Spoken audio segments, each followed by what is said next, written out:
Y'all know what's going on. It's time for another episode of Doing Time with Joe. I'm your host, Joe Bacon. Welcome to the show, y'all. There are two kinds of men who wear the uniform in here. There's the kind that believe in the line between good and evil, the ones who see us as animals and themselves as zookeepers. And then there's the other kind, the ones who know that line is a damn lie, the ones who look at us and see a mirror. Those are the ones you got to watch out for. Because a man who knows he's one bad choice away from being on your side of the bars, he's the easiest one to break. This is a story about a man like that. His name was Ryan, Officer Ryan Corrigan. To the world, he was a good man, a husband, a father of two little girls, a man who put on a blue uniform every morning and walked into the belly of the beast to earn a paycheck. He was quiet, fair, never caused any trouble. The inmates respected him in their own way. He wasn't a hard ass. He was just there, a quiet and unassuming piece of the system. But Ryan had a secret, a sickness, a hunger that was eating him alive from the inside out. He was a gambler, not the kind who plays a little poker on the weekend. The kind who chases a loss until he's lost everything. The horses, the dogs, the late night online poker games. He was drowning in a sea of debt and the sharks were circling. His bookie was a man with no patience and a short temper. The phone calls were getting more frequent, more threatening. "The clock is ticking, Ryan," he'd say, his voice a low and gravelly purr. "You owe me 20 grand. And my partners, they're not as understanding as I am." Ryan was a man living a double life. At home, he was the loving father, the steady husband, pretending that everything was okay. But the lie was a heavy and suffocating weight. He saw the worry in his wife's eyes, the way she looked at the pile of unpaid bills on the counter. He was failing them. And the shame of that was a constant and bitter taste in his mouth. He came to work every day, his mind a chaotic storm of numbers and desperation. He walked the tiers of the prison, surrounded by men who had been caged for their own and lesser sins. And he started to see the prison in a new way, not as a place of punishment, but as a place of opportunity. There was a whole and hidden economy in here, a world of contraband, of hustles, of cash. And he was one of the men who held the keys. The idea, when it first came to him, was a whisper, a dark and tempting thought that he tried to push away. He was a cop. He was a good man. But the desperation was a powerful and corrosive acid. And it was eating away at the foundations of who he thought he was. The opportunity came during a routine cell search. He was tossed in the cell of a known drug dealer, a man who was a part of a powerful prison gang run by a shot caller named Santos. And under the mattress, he found it. A thick envelope of cash, probably a few grand, proceeds from the on-the-block drug sales. His partner was at the other end of the tier. No one was watching. His heart was a frantic drum against his ribs. He knew he should log it as evidence, but the thought of his bookie, of his daughters, of the foreclosure notice on his house, it was a louder voice. In one single and fateful moment, he made a choice. He slipped the envelope into the deep pocket of his coat, and he walked out of that cell. He had just crossed a line from which there is no return. He paid his bookie a piece of the debt that night. The relief was a powerful and addictive drug. He had found an easy answer to his impossible problem. He thought he had gotten away with it. He didn't know that in the quiet and watchful world of the prison yard, nothing goes unnoticed. Santos knew the money was gone. He knew it wasn't another inmate, it was a guard. And he knew that a guard who is willing to steal is a guard who is willing to do a lot more. He didn't rage, he didn't threaten, he just watched. He was a patient and methodical spider. and he knew that a desperate and foolish fly had just flown into his web. The first theft was a gateway drug. It was easy, it was clean, and the relief it brought was intoxicating. Ryan told himself it would be a one-time thing, just enough to get the bookie off his back. But the gambling addiction was a hungry beast, and it was always demanding more. He started to see the prison as his own private bank. He volunteered for cell searches on the blocks where he knew the drug money flowed. He was a ghost, a professional, his movements quiet, his thefts invisible. 100 here, a few hundred there. It was a slow and steady siphoning of the prison's black market economy. His life on the outside started to stabilize. He paid off his debts. He caught up on the bills. He bought his daughters the new shoes they had been wanting. His wife's smile came back. And in those moments of a false and fleeting peace, he was able to convince himself that what he was doing wasn't really a crime. He was just taken from the bad guys. A Robin Hood in the CO's uniform. The lies we tell ourselves to justify our own sins are the most dangerous lies of all. But on the inside, his actions were not going unnoticed.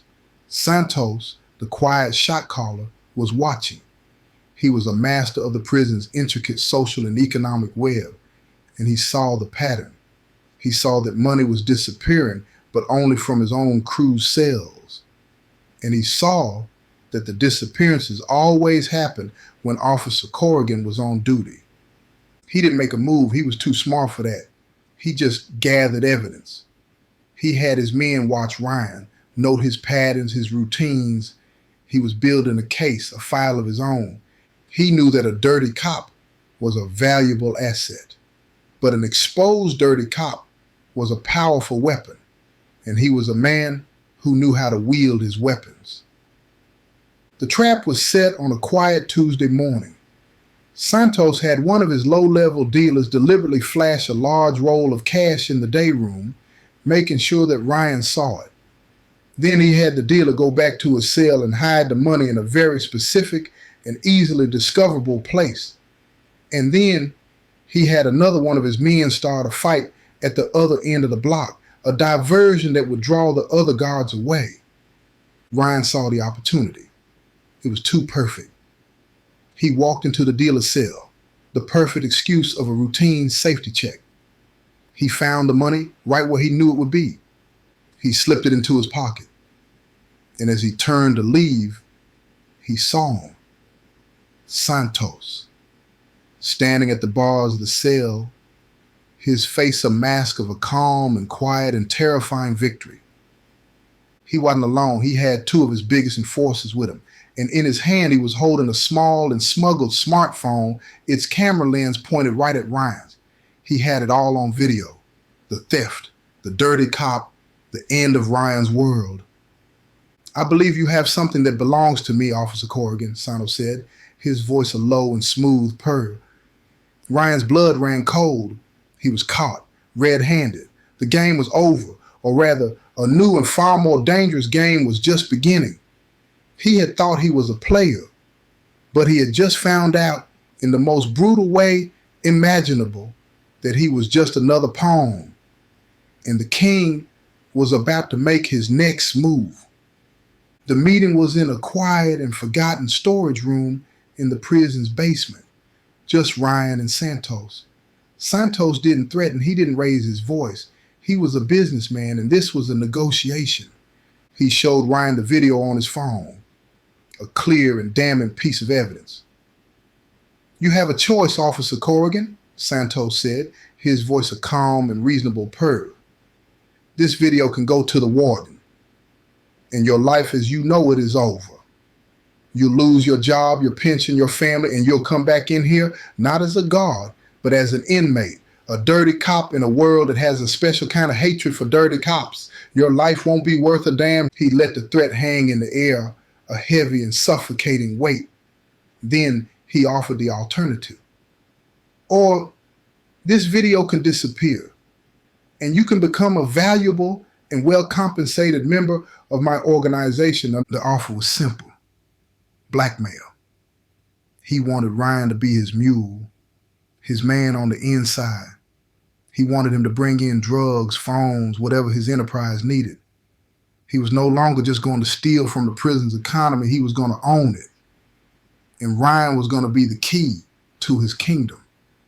Ryan was a man in a cage of his own making. He had no choice. He had a family on the outside. He couldn't go to prison. He would do anything to avoid that. And Santos knew it. "All right," Ryan said, his voice a dead and defeated thing. "What do you need?" Santos just smiled. The deal was done. He had just acquired a new and very powerful asset. And Ryan, he had just sold his soul to the devil. And the price was a lifetime of a quiet and desperate servitude. The first drop was a test, a small package of heroin. Santos gave him the instructions, a drop-off in the parking lot of a fast food restaurant on his way home. A simple and clean exchange. Ryan did it, his heart a frantic drum against his ribs. He brought the package in the next day, taped to his leg under his uniform. He walked through the metal detectors, his own colleagues nodding at him, and every nod felt like an accusation. He made the drop to one of Santos's men in the laundry room, and it was done. He had just committed a major felony. He was no longer a dirty cop. He was a drug trafficker, a full-fledged member of a criminal enterprise. The line he had crossed was now a chasm, and he was on the other side with no way back. The work became a routine. Twice a week, he would pick up a package and he would bring it in. The money started to flow. Santos was generous. Ryan's gambling debts were gone. He had money in the bank. He was a successful and well-paid criminal, and he hated himself for it. He was a man living a double life, and the strain was starting to break him. He couldn't sleep. He was drinking too much. His wife knew something was wrong, but she didn't know what. He was a stranger in his own home, a ghost, haunted by the choices he had made. He was a good man who had been broken by his own weakness. And now he was a tool in the hands of a man who had no weakness, no conscience, no soul. He was a prisoner, not of the state, but of his own and fatal mistake. And the walls of that prison were closing in on him tighter and more suffocating every single day. The operation was a well-oiled machine. Santos was a king, his power in the prison absolute, and Ryan was his most valuable and invisible soldier. The contraband flowed in and the money flowed out. It was a perfect and closed ecosystem of crime. But the success of the operation just made Santos hungry for more. He started to get ambitious. He didn't just want to control his own prison. He wanted to expand his empire. He started to use Ryan to move not just drugs, but information, messages to his crews in other prisons, coordinating a statewide criminal enterprise from the inside of a cage. Ryan was in too deep. He was a key player in a massive RICO case waiting to happen. He knew he had to get out. But how? Santos still had the video, and he had a network of killers on the outside who would not hesitate to get to him, to his family, if he ever tried to walk away. He was a prisoner for life. The strain started to show. He was a wreck, a man living on a razor's edge. He started to make mistakes. He was late for a drop. He was careless with a package. Small things, but in this world, there are no small things. Santos noticed. He saw that his prized asset was becoming a liability, a frayed wire in his perfect machine. And he knew he had to do something to get him back in line. He didn't threaten him with violence. He was more subtle than that. He used a different kind of weapon, the product itself. One day, after a particularly stressful drop, Santos had one of his men approach Ryan. "The boss wants you to relax," the man said. He handed him a small bag of cocaine. "A gift for all your hard work." Ryan knew he shouldn't take it, but he was at the end of his rope. He was looking for an escape, a moment of peace in the constant grind and storm of his life. He took the bag. That night, alone in his car, he tried it. And in that one single and fateful moment, he had found a new and even more dangerous addiction, a way to numb the pain, the guilt, the fear, a way to escape. It was the final and most brilliant move in Santos's long con. He no longer had to control Ryan with a threat. He now controlled him with a need for the very poison he was bringing in. He had turned his mule into a customer, and in doing so, he had ensured his loyalty and his silence forever. Ryan was no longer just a criminal. He was an addict, a man who was a prisoner of the system, a prisoner of a gang, and now a prisoner of his own and new and ravenous addiction. The fall was complete, and the bottom was a long and dark, way down. The addiction took hold of Ryan with a brutal and devastating speed. The cocaine was a temporary escape from his own personal hell, but it was a hell that was getting hotter and deeper with every use. He was a ghost in his own life. At home, he was a stranger to his wife, to his children. He was there physically, but his mind was a million miles away, lost in the fog of his addiction or the paranoia of his double life. His wife knew something was terribly wrong. She saw the weight he was losing, the wild and haunted look in his eyes. She begged him to tell her what was happening. But how could he? How could he tell her that he was a drug trafficker, a criminal, an addict? So he just lied, the lies getting weaker, more transparent with every telling. At work, he was a liability. His hands would shake. His focus would wander. He was a man on the verge of a complete and catastrophic collapse. The other guards noticed. They started to whisper. They knew something was off with Corrigan. The walls were closing in from all sides. Santos saw it all. He saw his perfect tool, his prized asset, rusting, breaking down. He knew that Ryan was a ticking time bomb, and he started to make a plan, a contingency plan. A way to cut the frayed wire before it brought the whole machine crashing down. The end came as it always does from a place of pure and stupid desperation. Ryan was in debt again, not to a bookie this time, but to Santos. He was using more of the product than he was moving. He owed his own boss. And Santos was not a forgiving creditor. He cut him off. No more drugs until the debt was paid. Ryan was in the throes of a desperate and all-consuming withdrawal. He was sick, paranoid, and not thinking straight. He needed a fix, and he knew where to get it. He went to the prison's evidence locker, the place where they stored all the contraband they seized. He was a guard. He had a key. He thought he could just take a little, just enough to get him straight. No one would ever know. But Santos had been 2 steps ahead of him. He had anticipated this move. He had made an anonymous call to the prison's internal affairs unit. He had told them that a guard, a dirty guard, was planning to rob the evidence locker that very night.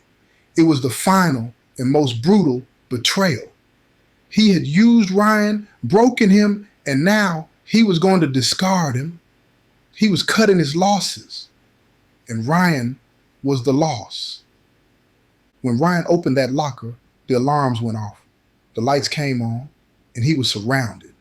His own colleagues, his own friend, their guns drawn, their faces a mask of a shocked and profound disappointment. He just stood there, a small bag of cocaine in his hand, the full and devastating weight of his own and complete destruction crashing down on him. He had started this as a man trying to save his family, and he had ended it a junkie, a thief, a traitor, a man who had lost everything. The game was over, and the house, as it always does, had won. This has been another episode of Doing Time with Joe. I'm your host, Joe Baker, and I say peace, y'all.